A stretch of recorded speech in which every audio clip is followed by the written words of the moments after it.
Chers compatriotes, chers concitoyens, chers Mapaniens et Mapaniennes, bonjour. C'est le calme avant la tempête. Je suis de retour officiellement. Il est vrai que partir c'est mourir un peu, mais je suis là, bien vivant. Mais avec des douleurs dans mon cœur. Car il est difficile de faire le deuil d'un frère aîné parti trop tôt.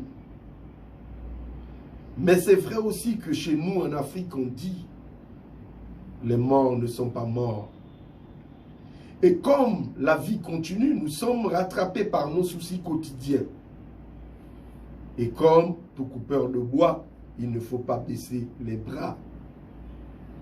Ma hache mord le bois, disait le poète dans la chanson du coupeur de Koumé. Encore quelques efforts avec le cœur à l'ouvrage, même le Kevazingo sera à terre. Je dis bien à terre. En effet, le 20 novembre dernier, tous les yeux étaient braqués vers le bord de mer avec l'annonce d'un tsunami qui allait tout balayer. Ouf! Les oracles se sont une fois de plus encore trompés. On pensait certains. Pourtant, la prophétie est vraie. Mais seul le maître des horloges connaît le jour et l'heure. Souvenez-vous que le calme court toujours avant la tempête et que la mer se retire souvent avant le tsunami. Le plus important est de ressentir le tremblement de terre, avoir la sagesse des anciens pour se mettre à l'abri au sommet des montagnes. Et cette fois, il a eu lieu. Même si les instruments de mesure ont encore du mal à estimer la magnitude. Donc, Yann Ghislain Goulou, ce n'est qu'une affaire de temps pour ceux qui savent lire et interpréter les signes. Nous sommes arrivés à la gare. Comme on dit dans le Mapan, tu es mort en guerre. Mais ce n'est pas toi mon souci aujourd'hui.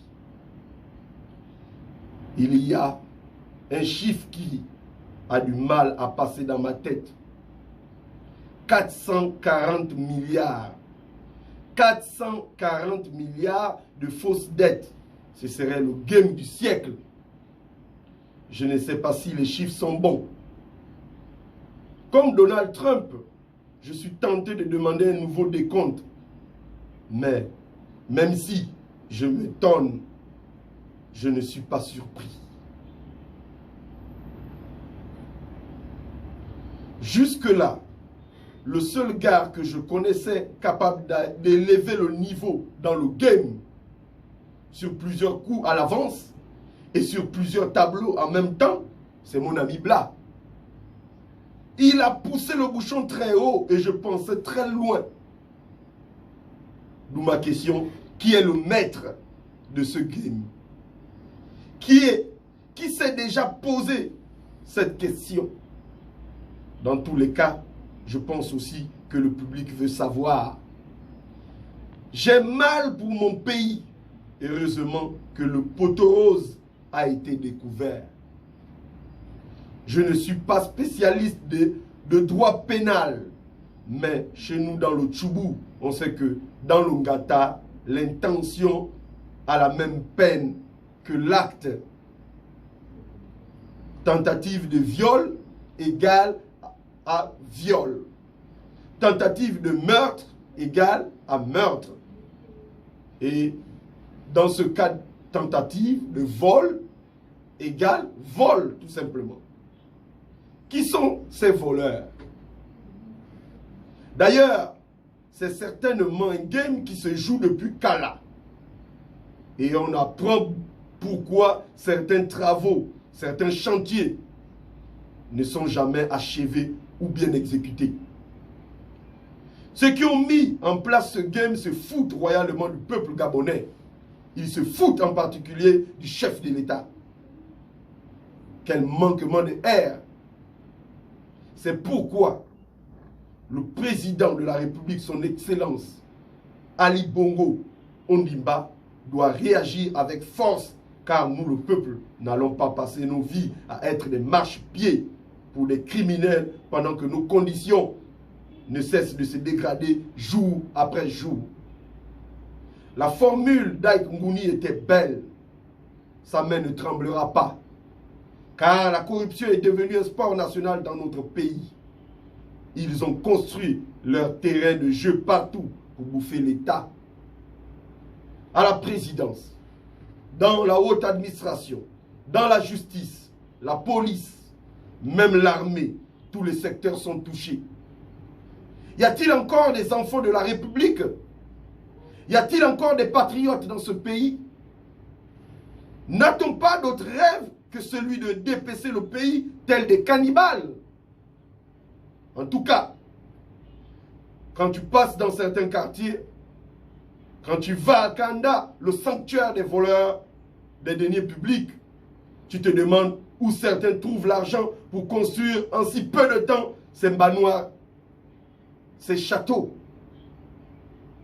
Alors qu'ils ne sont pas hommes d'affaires, ni hérités de fortune, ils ont trouvé la formule. Si tu veux t'enrichir vite, il faut trouver un game pour bouffer l'État. Et comme les voleurs ne durent plus en prison dans ce pays, à cause des failles de notre justice, beaucoup sont prêts à prendre le risque. Monsieur le Président, il faut agir au plus vite afin d'apaiser l'esprit des Gabonais avant la fin de ce mandat. Nous avons connu la période des vaches grasses, arrive maintenant la période des vaches maigres. Gare aux tensions sociales, car certains ont décidé de voler l'avenir de tout un pays. Selon les oracles, la guerre entre vrai et faux soutien va bientôt débuter.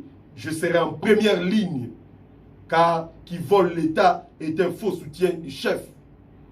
Je commanderai les troupes spéciales pour l'assaut final. En ma qualité de général et soutien indéfectible et inébranlable de la première heure. On en a assez. Il est temps que ces faux soutiens qui n'ont aucun mérite d'être à vos côtés soient mis à nu. Ils sabotent votre politique depuis toujours. Sachant que la récréation est terminée, nous allons les stopper cette fois. Encore. Parole de général. Il y a trop de souris dans le sac d'arachide. Nous devons les exterminer. Monsieur le Président, faites tout pour finir les grands chantiers, mais construisez aussi de nouvelles prisons. Trop de frustration interne et externe, et les tensions telles la température d'un thermomètre ne cessent de monter. Il faut éviter que le thermomètre ne se casse, car là aussi, le calme vient avant la tempête. Ogoulaye, yé, grand, voici les ogoulas de Tonchoubou. Je vous remercie. La révolution viendra du Mapan.